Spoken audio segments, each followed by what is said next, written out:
So practical based on working capital management. So the management of Tata Limited, company name is what? Tata Limited, has asked you to prepare an estimate showing the working capital requirement for 2016-17. Okay, along with estimated cost sheet. Okay, beta.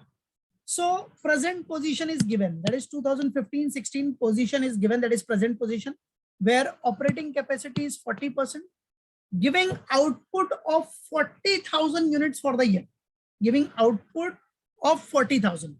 So see, this is the present position. Remember, present position, that is 2015-16, right? Now, on the basis of this present position, you have to make working capital estimate on the basis of this position. मतलब ये जो year है 2015-16 को base बना के आपको 2016-17 का next year का एस्टिमेट करना है कि कितना working capital requirement we will want, yeah, we will require.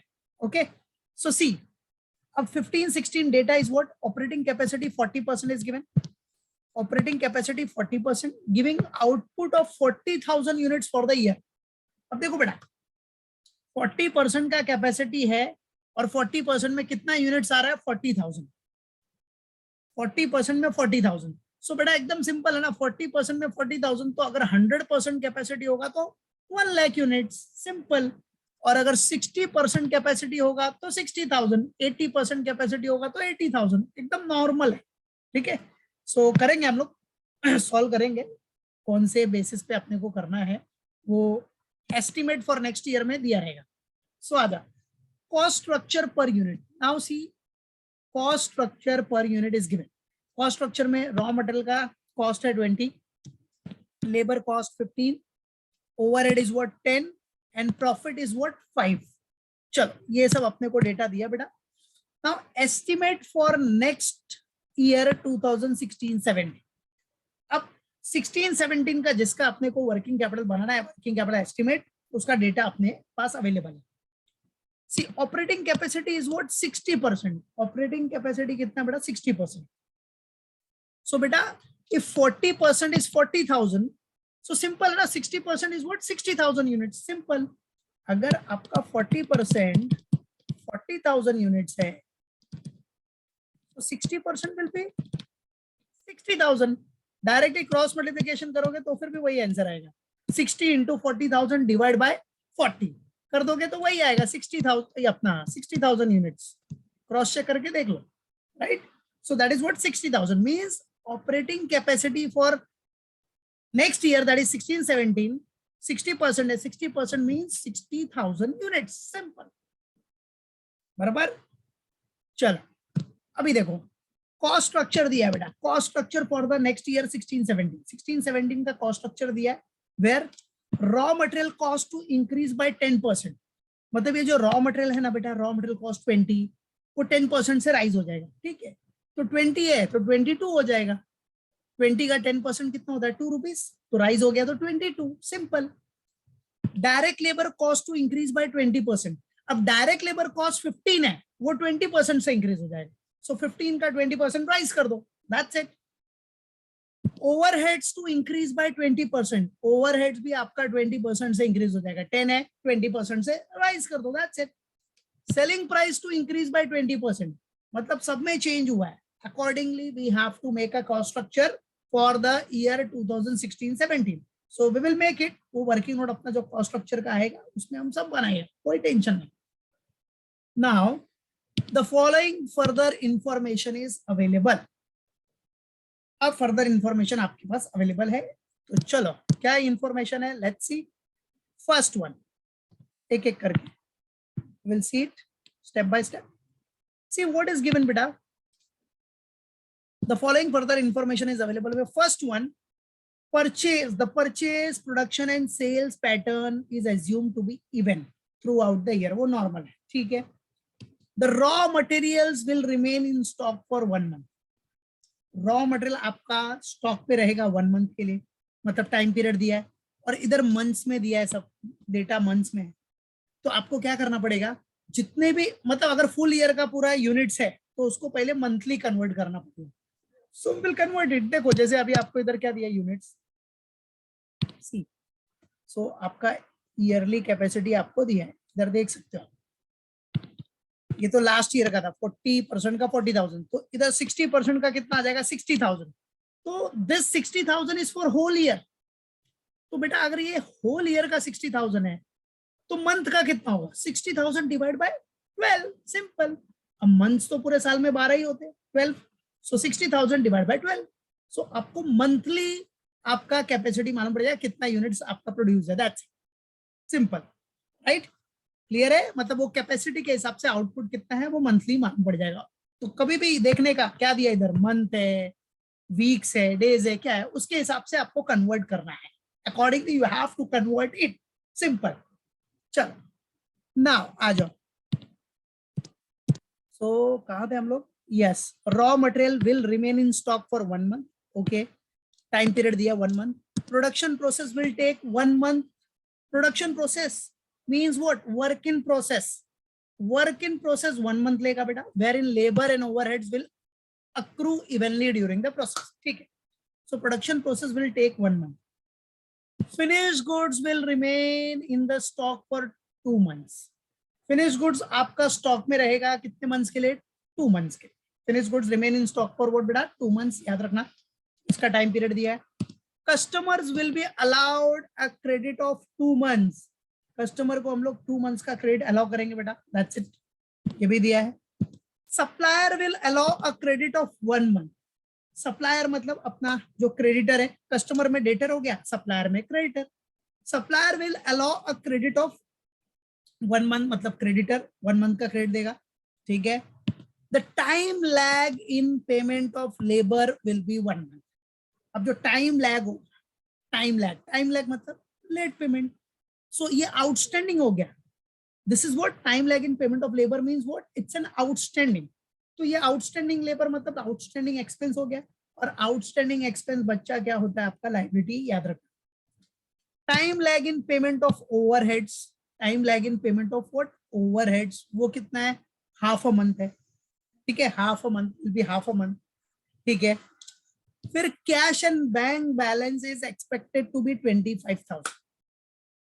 Cash and bank balance कितना बेटा आपका, 25,000, तो ये भी गिवन है। Calculate debtors on cost basis. Debtors को अपने को, अभी देखो इधर डेटर के लिए क्या इंफॉर्मेशन है, कॉस्ट बेसिस पे कैलकुलेट करना है, cost basis. Otherwise if no information is given then we have to take debtor on sales basis, क्योंकि डेटर को हम लोग भाई सेलिंग प्राइस पे आएगा ना। डेटर कभी अराइज होगा बेटा, डेटर कभी अराइज होता है जब क्रेडिट सेल करते हो, तो सेल किया मतलब सेलिंग प्राइस था, right. But here it is mention that debtor को आपको कॉस्ट बेसिस पे कैलकुलेट करना है, सो कॉस्ट लेने का, that's it.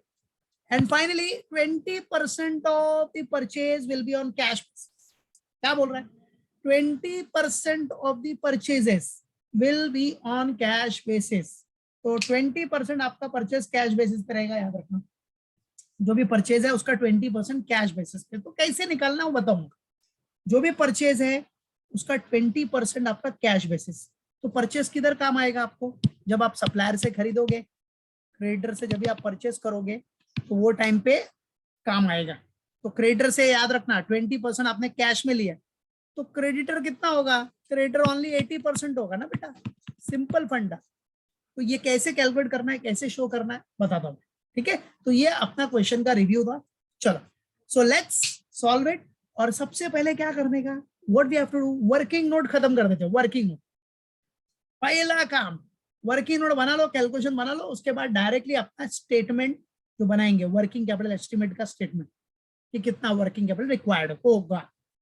Statement of working capital estimate मतलब कितना वर्किंग कैपिटल चाहिए। तो पहले एक बार कैलकुलेशन हो गया तो डायरेक्टली अपना शीट जो अपना फॉर्मेट है स्टेटमेंट, वो डायरेक्टली अपना फटाफट बना देंगे। तो चलो आ जाओ, ये क्वेश्चन है, तो सबसे पहला वर्किंग नोट आ जाओ। तो सॉल्विंग द सम, बेटा क्या करना है, सॉल्विंग दिस सम व्हाट, पहले वर्किंग नोट कर लेते बेटा। फॉर 16-17 का अपने को यूनिट प्रोड्यूस निकालना है। So for calculating unit produce, first we have to see what is the capacity, what is the operating capacity. Now you can see for 15-16 your operating capacity is 40%, and on this capacity 40% capacity you have produced 40,000 units. सो 16-17 में कितना हो जाएगा? 16-17 में बच्चा आपका जो operating capacity है that has been increased, that is 60% हो गया। तो जब 40% कैपेसिटी पे 40,000, तो 60% कैपेसिटी पे हाउ मच? क्रॉस मल्टीप्लिकेशन करना। तो क्रॉस मल्टीप्लिकेशन किया तो आपका क्या हो गया? 60 इंटू 40,000 डिवाइड बाय 40, तो कितना आ रहा है बोलो? कितना आ गया? 60,000। यस, बराबर है। तो ये 60,000 ही है, तो मतलब इधर डाल देता हूँ, पुट हियर 60,000। तो 60,000 यूनिट्स आ गया बेटा। अब इसी का मंथली यूनिट प्रोड्यूस निकाल लो आप। तो मंथली क्या होगा? मंथली, बिकॉज क्वेश्चन में सब मंथ्स में दिया है ना बेटा, so we have to calculate what monthly unit produce. Monthly units produced, बोलो बेटा मंथली यूनिट प्रोड्यूस कितना आ जाएगा आपका? 60,000 यूनिट्स है for whole year, divide by what? 12 ना भाई, मंथली करना है, अभी पूरे साल में 12 महीना होता है, सो डिवाइड बाय 12। सो आ गया आपका monthly unit produce 5,000 units. Very good बेटा, 5,000 यूनिट्स ये मंथली हो गया, मंथली। बस ये मेन पर्पस था अपना पहला निकालना, मंथली कितना आ गया? 5,000। क्योंकि सब डेटा यहाँ देखो बेटा, because everything is given in months. आपका जो पीरियड दिया है दिख रहा है, raw material remain in stock for 1 month, production process will take 1 month, finished goods will take 2 months, right? Customer will be allowed 2 months credit, सब आपका months पे दिया है। So months is very very important, okay? So months में आपने convert कर दिया अपना output जो units था। Now the second main important working mode is what? Cost structure बनाओ भाई, cost structure। चलो let's make it cost structure। आ जाओ, working note number 2, that is cost structure। cost structure, cost structure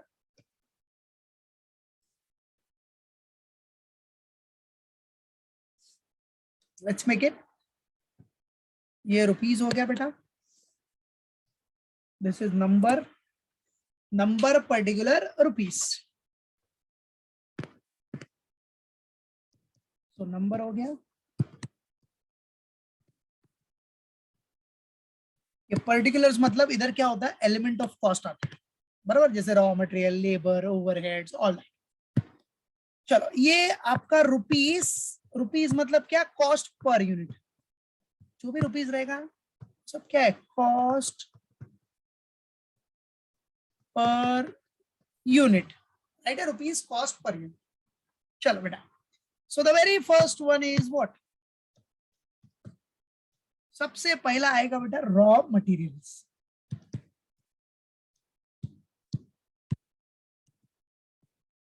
और याद रखना ये कॉस्ट स्ट्रक्चर किसके लिए बना रहे हो? For estimated year for 2016-17, right? For 16-17, क्योंकि एस्टिमेटेड ईयर का ये वर्किंग कैपिटल चाहिए भाई, वर्किंग कैपिटल एस्टिमेट चाहिए ना अपने को, तो एस्टिमेटेड ईयर अपना कौन सा होगा? 16-17 है, बराबर है, क्योंकि प्रेजेंट कंडीशन आपकी 15-16 है। देखो you can see here, you can see here it is already given that your present position is 15-16, so your estimated is what? 16-17। तो 16-17 का वर्किंग कैपिटल एस्टिमेट बनाना है बच्चा। चलो आ जाओ, सो रॉ मटेरियल। अब बेटा आपको पता है कि रॉ मटेरियल प्रेजेंट में कितना था? पहले प्रेजेंट में था आपका 20, प्रेजेंट वाला देखो इधर, इधर देखो डायरेक्टली, क्योंकि कोई भी एस्टिमेटेड ईयर का कॉस्ट स्ट्रक्चर बना रहे हो तो उसके लिए प्रेजेंट का बेसिस तो चाहिए आपको। जब कुछ नहीं दिया इधर तो प्रेजेंट के बेसिस के हिसाब से ही चेंज होगा ना बेटा। तो प्रेजेंट का बेसिस है 20, रॉ मटेरियल का कॉस्ट है 20, और इधर क्या बोल रहा है? Raw material cost to increase by 10%। 10% से इंक्रीज हो गया यार। सो 20 रॉ मटेरियल का कॉस्ट था पहले 20 प्लस 10% से राइज हो गया, दैट्स इट। चलो अब कैलसी लो, 20 प्लस 10%, 20 प्लस 10 20% का बटन दबा दो डायरेक्ट आपको 22 मिलेगा। देख लो मिल रहा है कि नहीं मिल रहा है? Yes it is, very good बेटा। चलो after raw material cost the next one is what? After raw material labour. Labour है बेटा, लेबर। देखो इधर दिया है ना अपने को, लेबर मतलब वेजेस वही। So here it is given that it's direct labor. Direct labor is what? 15. Direct labor is what? 15. भैया डायरेक्ट लेबर दिया है वहां 15 रुपया है।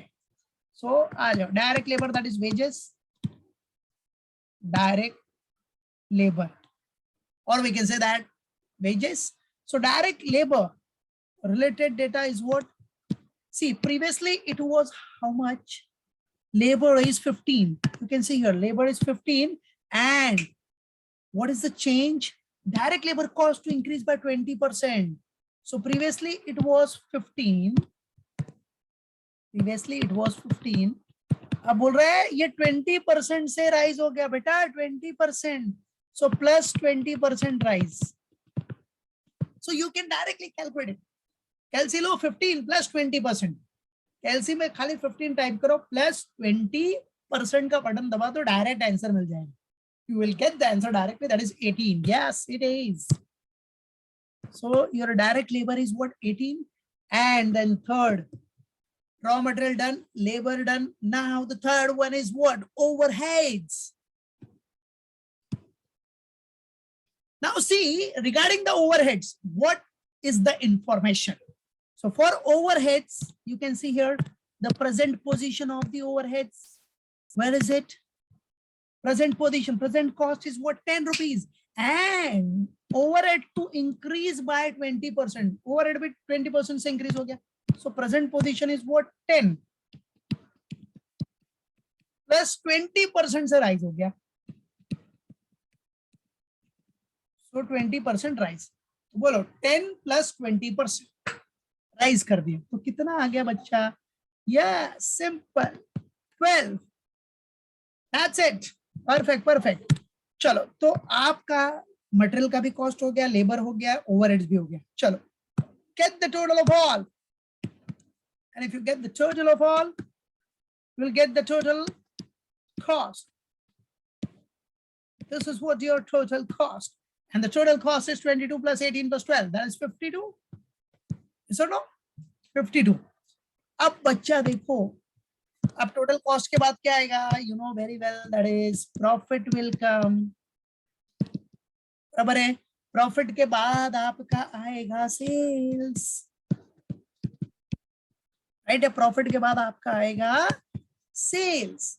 तो चलो बच्चों देखते हैं आखिर प्रॉफिट और सेल्स में क्या दिया है क्वेश्चन में. सी, आप इधर देखो, इधर बोल रहा है selling price to increase by 20%. Selling price आपका 20% से इंक्रीज होगा. चलो पहले सेलिंग प्राइस है कितना वो तो निकल लो. इधर देखो, इधर का पहले कर लेना.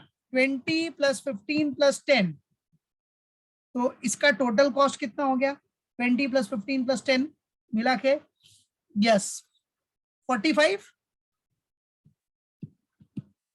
और 5 का प्रॉफिट ऐड किया तो 50 रुपीज का इसका सेलिंग प्राइस आ रहा है.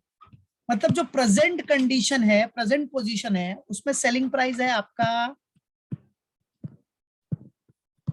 Selling price is what? 50 rupees. That is 50 rupees. Selling price is what? 50 rupees in present position. तो बेटा प्रेजेंट पोजीशन में 50, तो भाई आपका एस्टिमेट में कितना? 20% से राइज. तो आ जाओ. सो बेटा लेट्स शो इट हियर. भाई प्रेजेंट सेल्स आपका 50 था, प्लस क्या बोल रहा है? For estimated year the sales will rise by 20%. See it is given here, it is specifically mentioned here that selling price to increase by 20%.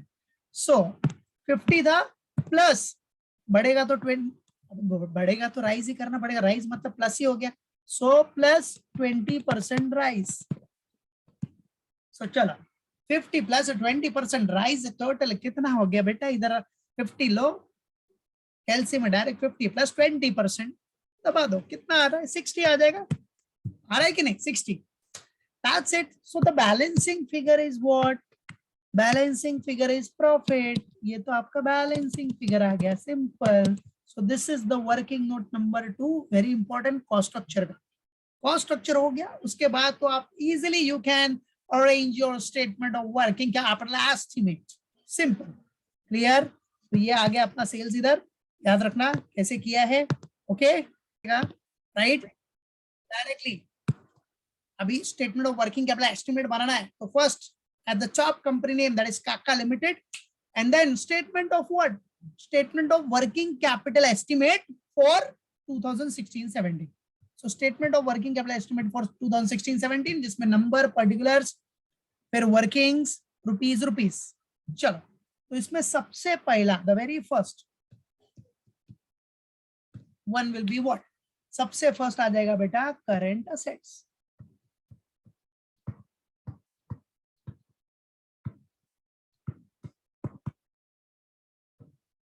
Current assets. Very first one is what are current assets. चलो अभी current assets में first क्या रहे? current asset में पता ही है बेटा, सबसे पहला current assets में सबसे पहला current asset तो stock ही आ जाएगा, stock। अब stock में भी 3 टाइप्स के stock है भाई, raw material, work in progress और finished goods। सो आ जाओ, सो फर्स्ट वन, उसमें सबसे पहला आ जाएगा रॉ मटेरियल का।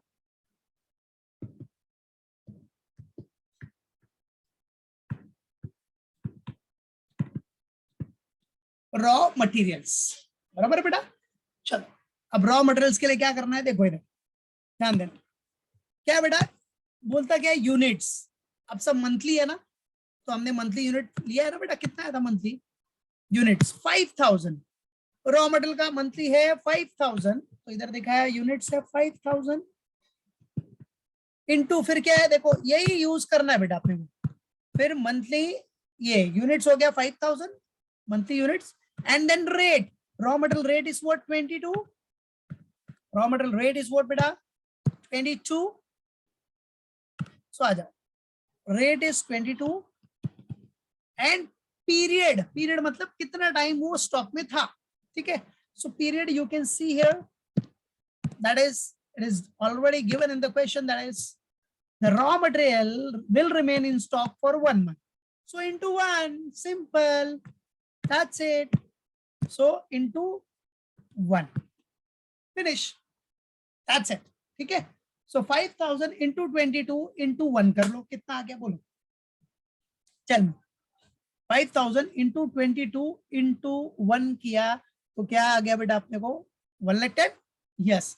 तो फर्स्ट वाला रॉ मटेरियल का अमाउंट डायरेक्टली आउटर कॉलम में रहना चाहिए आपका 1,10,000, यस इट इज। चलो अब बेटा रॉ मटेरियल के बाद सेकंड स्टॉक आपका आ जाएगा वर्क इन प्रोग्रेस, जिसको आप बोलते हो work in process. So your second stock is what? Work in progress, or you can write work in process also. अब बेटा वर्क इन प्रोग्रेस में क्या है, what is there, work in process में सबसे पहला है मटेरियल, वही सेम मटेरियल मतलब रॉ मटेरियल। आपको पता है वर्क इन प्रोसेस में मटेरियल भी आ जाएगा, प्रोसेस में लेबर हो जाएगा, लेबर में क्या दिया इधर डायरेक्ट लेबर करके दिया ना, बराबर है। सो वही हो गया लेबर, डायरेक्ट लेबर और ओवरहेड्स, ये 3 आपका प्रोसेस में आ गए, ठीक है, वर्क इन प्रोसेस में। अब बेटा देखो, हाँ मटेरियल के लिए देखो, यूनिट्स है 5000, material rate you know that very well 22, and period मतलब प्रोसेसिंग टाइम, प्रोसेसिंग टाइम देखना पड़ेगा आपको, processing time is what you can see here बेटा, processing time it is given here, that is processing time में production process will take 1 month, wherein labor and overheads will accrue evenly during the process. So क्या बोल रहा है बेटा, production process will take 1 month, production process कितना month लेगा बेटा 1 month। So production process मालूम पड़ गया ना, वर्किंग प्रोसेस 1 month है, ऐसे ही करना है बेटा, क्वेश्चन सॉल्व ऐसे ही करना है, याद रखो, बराबर, ये याद तो सब हो जाएगा। So production process will take 1 month, wherein labor and overheads will accrue evenly during the process. ठीक है. So production process आपका 1 month है बेटा, याद रखना, into 1. So 5,000 into 22 into 1 किया तो वही सेम हो गया 1,10,000. बराबर. चलो अब आ जाओ लेबर ओवरहेड्स. बेटा मुझे ये बताना, tell me one thing, labour और ओवरहेड्स वर्क इन प्रोसेस में, और कुछ ऐसा इंफॉर्मेशन दिया नहीं, तो वर्क इन प्रोसेस में लेबर ओवरहेड्स को कितना लेना है अपने को, बोलो. परफेक्ट. तो लेबर ओवरहेड्स कुछ इंफॉर्मेशन नहीं है, so it will be taken 50%, it will be taken as 50%. Yes, perfect. तो आ जाओ, सो लेबर में आ जाओ. 5,000 इंटू, अभी लेबर का रेट देखो, labour rate is what, labour rate 18. So into 18, फिर into into into into what, period तो बताइए बेटा आपको 1 है. पीरियड तो भाई वर्क इन प्रोसेस का 1 मंथ ही है. लेकिन अब इधर क्या करना पड़ेगा बेटा अपने को, हमेशा याद रखना, लेबर ओवरहेड्स कितना लेना है आपको, 1/2. सो 50%. सो चलो करो, 5,000 into 18 into 1 into 50%.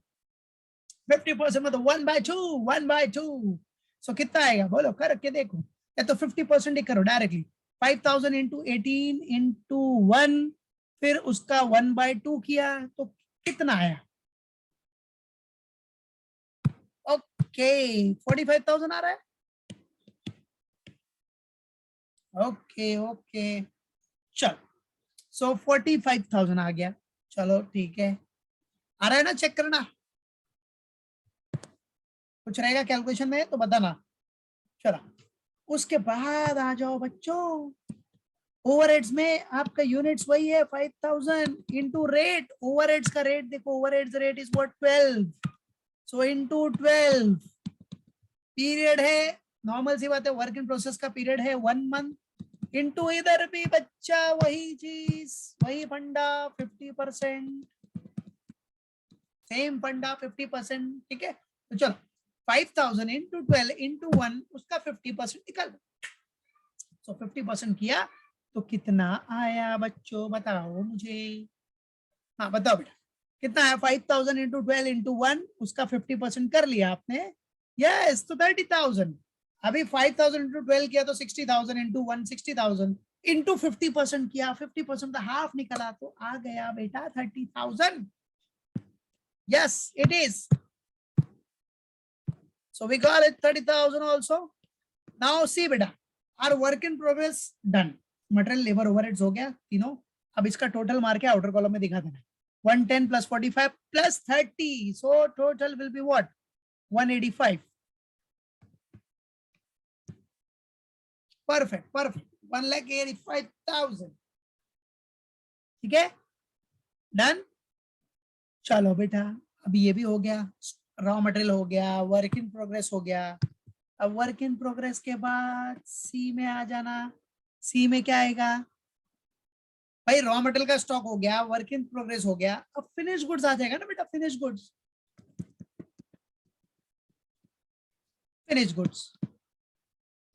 And you know that very well, finish goods किसके ऊपर आता है बेटा, at total cost. Finish goods अपना किस पे वैल्यूड होगा, एट टोटल कॉस्ट पे. तो चलो यूनिट्स कितना है अपना, 5,000 यूनिट्स है, इनटू रेट कितना है, रेट टोटल कॉस्ट का रेट देख लो 52 है, टोटल कॉस्ट का रेट है 52 इनटू पीरियड. अच्छा फिनिश गुड्स का पीरियड जरा देख लेते हैं बेटा, पीरियड फिनिश गुड्स का. You can see here finish goods आ जाओ.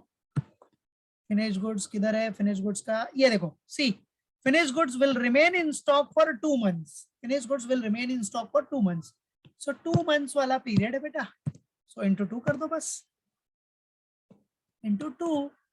चलो तो बताओ कितना आ रहा है, 5,000 इंटू 52 इंटू 2 किया. So what will be the answer, 520 आ रहा है. ओके चेक कर लेना, क्रॉस चेक कर लेना, 520. Yes it is very good. चलो फिनिश गुड्स भी हो गया। अब फिनिश गुड्स के बाद और क्या करंट एसेट्स है बेटा? डेटर्स होगा, अपना एडवांस दिया है तो वो होगा, कैश होगा। तो अभी देखते हैं डेटर्स है अपने पास क्या? कस्टमर तो था ही ना, कस्टमर मतलब debtors. So you can see here the customer will be allowed at credit of 2 months। Yes, customer को हम 2 महीने का क्रेडिट दे रहे हैं। कस्टमर मतलब कौन? अपना डेटर। सो है डेटर। तो आ जाओ, स्टॉक का अपना काम खत्म हुआ अभी। हाँ, स्टॉक जाके अभी फाइनली खत्म हुआ, क्योंकि स्टॉक में भाई रॉ मटेरियल का स्टॉक होगा, वर्क इन प्रोसेस का स्टॉक होगा, वर्क इन प्रोसेस के बाद फिनिश गुड्स होगा। अब स्टॉक खत्म हुआ, फिर आएगा अपना second current asset, that is debtors. और डेचर्स के लिए बोलता बेटा कौन सा प्राइस है?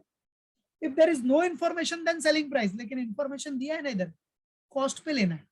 देखो इधर इट इज ऑलरेडी गिवन, इधर है, ये रहा। You can see here, calculate debtors on cost basis। Debtor को कौन से बेसिस पे लेना बेटा? अपने को कॉस्ट बेसिस पे। तो चलो,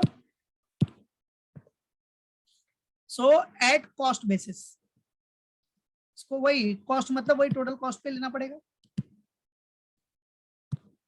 एट टोटल कॉस्ट। ठीक है, तो आ जाओ बच्चों। सो क्या हो जाएगा? 5000 इंटू टोटल कॉस्ट तो पता ही आपको 52 है। टोटल कॉस्ट आपका कितना था बेटा? 52, बराबर है। और डेटर्स अपना कितना था? 2 months ही था ना।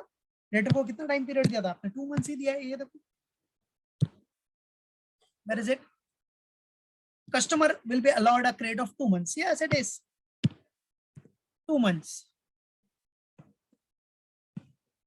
चलो, so 5000 into 52 into 2। चलो, तो 5000 into 52 into 2 कर दो, कितना आ गया?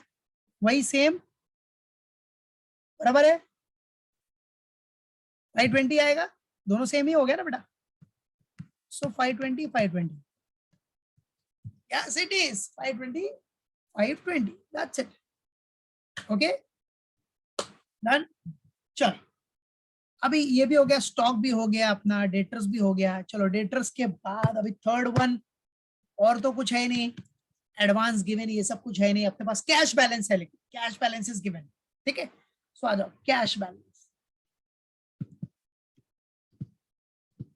Cash balance is given, you can see here cash balance. देखो, देख रहे हो? The cash and bank balance is expected to be 25,000। Yes, 25,000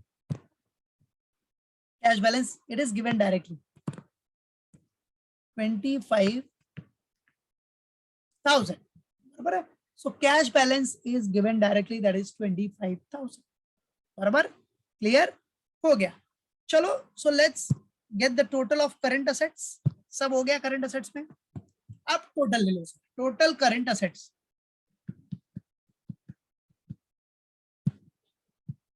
total current assets। चलो बेटा, total current asset will be what? सबका टोटल करना, 1,10,000 प्लस 185, 520, 520, 25, तो कितना आ रहा है पूरा टोटल करंट असेट्स? 13,60,000। चेक करना जरा, क्रॉस चेक करके देखो, इट इज और नॉट? 13,60,000 है, परफेक्ट है। ओके, तो 13,60,000, ओके ओके बेटा। चलो, ये टोटल करंट असेट्स हो गया। अब उसमें से क्या करना? माइनस क्या करना बेटा? Less current liabilities. चलो, be what we have to deduct? Less current liabilities. चलो बेटा, अभी करंट लायबिलिटीज में अपने को स्टेप बाय स्टेप, चलो, करंट लायबिलिटीज में सबसे पहला तो आ जाएगा क्रेडिटर्स। याद रखना, सबसे फर्स्ट वन क्या हो जाएगा आपका?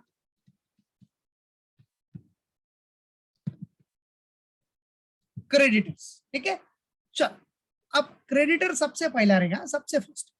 अब क्रेडिटर्स में है कितना? वही आ जाओ, सेम यूनिट्स, यूनिट से आपका 5,000। क्रेडिटर्स के लिए रेट कौन सा लेंगे? रेट हम लोग क्रेडिटर्स के लिए कौन सा रेट लेते बेटा? रॉ मटेरियल वाला, क्योंकि क्रेडिटर से परचेज क्या करोगे? सप्लायर से आप क्या खरीदते हो? Raw material. So raw material rate will be taken. So raw material rate is what? 22. So याद रखना इसको. So क्रेडिटर का रेट हो गया, मतलब क्रेडिटर से जो रॉ मटेरियल खरीदा है वही रेट लेंगे 22 इंटू. अब देखो क्रेडिटर ने कितना टाइम पीरियड दिया अपने को, कितने मंथ्स का क्रेडिट दिया है क्रेडिटर्स ने. सो आ जाओ उसके लिए क्वेश्चन देखो. सो क्रेडिटर ने कितना क्रेडिट दिया है बेटा? Where is it? Yes, creditor मतलब सप्लायर. वही हो गया ना, सप्लायर जो क्रेडिट में आपको सप्लाई कर रहा है, जो क्रेडिट में हमारे बिजनेस को सप्लाई कर रहे हैं. समझो हमारा बिजनेस का नाम ही है काका limited. The supplier will allow a credit of 1 month. Yes, it is. Supplier will allow a credit of what? 1 month. So आ जाओ. So 1 month का क्रेडिट दे रहा है. 1 month. So 5,000 into 22 into 1. अच्छा हाँ, इधर और एक चीज है बेटा, याद रखना भाई. क्रेडिटर से हम लोग परचेस करते हैं ना, और परचेस के लिए क्या बोल रहा है इधर? इधर देखो, इधर 20% of purchase will be on cash basis. Oh my gosh, क्या बोल रहा है? 20% of the purchase will be on cash basis. तो 20% कैश में है, तो बचा कितना? 80%. 80% जो है ना बेटा, वही आपका क्रेडिट बेसिस पे रहेगा. क्रेडिट परचेस कितना होगा? 80%. तो बेटा क्रेडिटर्स कभी अराइज होता है जब क्रेडिट में खरीदेगा, क्रेडिट में परचेस करेगा, then only creditor will arise. Simple, right? So creditor कितना परसेंट होगा? जब 20% कैश है तो creditor will be 80%. Simple and sweet फंडा.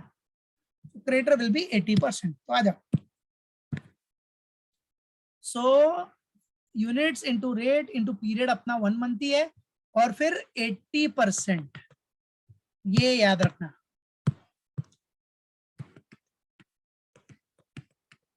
क्योंकि 20% तो कैश है, 20% तो कैश परचेज है, तो 80% आपका credit purchase.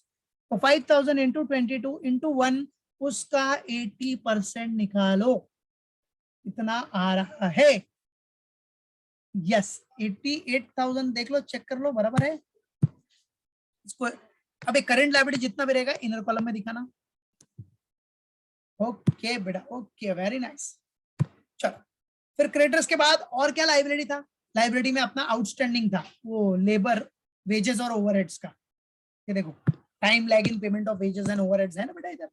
You can see here time lag in payment of wages. Wages मतलब लेबर 1 मंथ का है. Time lag in payment of overheads will be half a month. Half a month मतलब आप 0.5 कर सकते हो बेटा इसको. 0.5 you can do it as 0.5. बराबर है? ओके, चलो. सो बेटा आ जाओ, क्रेडिटर्स हो गया. अभी इधर फॉर्मेट कंटिन्यू रहेगा अपना, सिंपल वही सेम फॉर्मेट.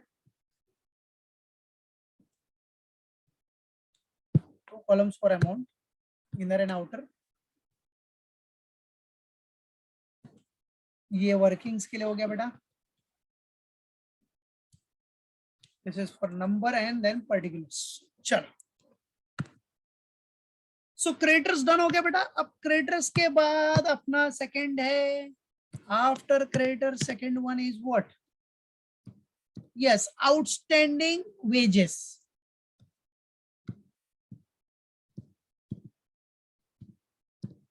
Outstanding wages. चलो, वही सेम फंडा बेटा, वही फॉलो करना है. यूनिट्स कितना? 5,000 है. वही फॉर्मेट फॉलो करो. Units into rate. वेजेस का रेट तो आपको पता ही है बेटा. Wages wages wages wages wages मतलब लेबर.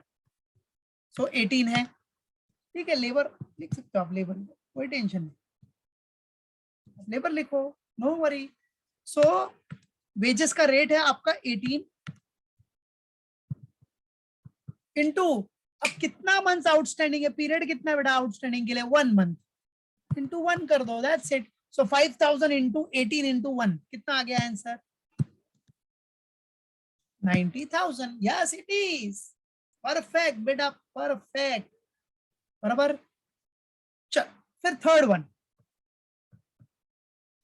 आउटस्टैंडिंग वेजेस लेबर हो गया. Now third one, outstanding what? Labour wages तो हो गया ना. अब बचा क्या? Outstanding overheads. चलो, अब आउटस्टैंडिंग ओवरहेड्स के लिए बच्चा करना क्या है? What to do? चलो आ जाओ. सेम वही 5000 इंटू, अभी रेट कितना है, रेट किधर गया, ये ओवरहेड्स का रेट देख लो बेटा, 12 रुपीज है, 12, सो इंटू 12 इंटू इसका टाइम पीरियड है हाफ अ मंथ मतलब 0.5, 0.5, तो 5000 इंटू 12 इंटू 0.5 किया तो कितना आ गया बच्चा, 30,000। Yes it is 30,000, that's it. बराबर, क्लियर है, लॉक कर दो। चलो, सो ये हो गया 30,000 अपना डन। और तो कुछ है नहीं अपने पास, करंट लायबिलिटी सब हो गया अपना, बाकी तो कुछ इनकम रिसीव्ड इन एडवांस ऐसा कुछ लिया नहीं है आपने, ठीक है। सो लाइबिलिटीज अपनी डन हो गई, क्रेडिटर्स हो गया और आउटस्टैंडिंग एक्सपेंसेस हो गए। आउटस्टैंडिंग एक्सपेंसेस में आपको आउटस्टैंडिंग लेबर था, that is outstanding wages and outstanding overheads were there. चलो, सो 88,000 plus 90,000 plus 30,000 total is what, get the total. So total कितना आ रहा है बेटा इसका, सबका टोटल कर लो। सो करंट लायबिलिटी का टोटल आप दिखा देना इधर, करंट लायबिलिटी का टोटल करंट लायबिलिटीज, जैसे असेट्स दिखाया आपने वैसे टोटल करंट लायबिलिटी कितना आ रहा है, 2,08,000 टोटल करंट लायबिलिटीज।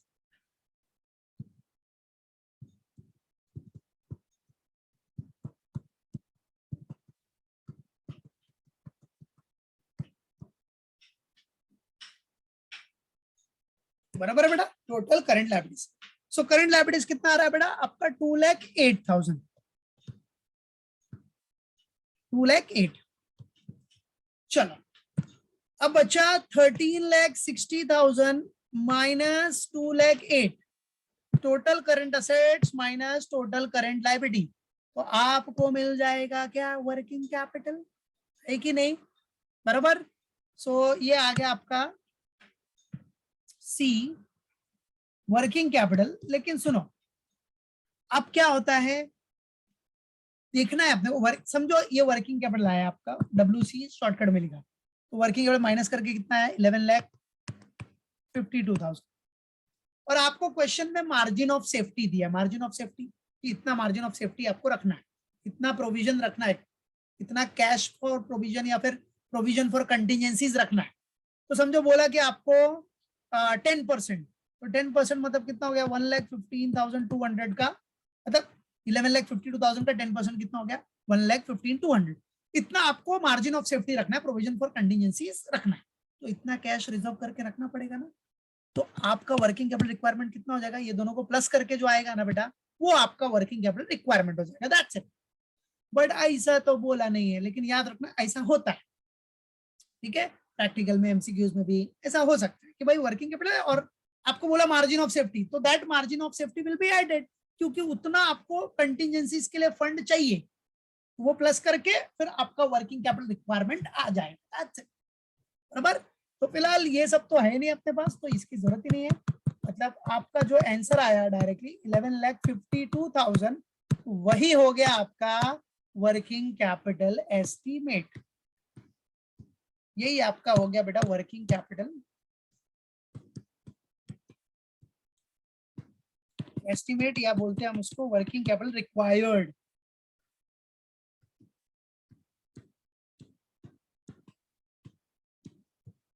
तो एस्टिमेशन के हिसाब से आपको कितना वर्किंग कैपिटल चाहिए, 11,52,000 का वर्किंग कैपिटल चाहिए। क्लियर है बेटा, मालूम पड़ा। तो ये हो गया इधर अपना ये सम डन, फिनिश हुआ। ओके, सो ऐसे ही आपको सॉल्व करना है बेटा।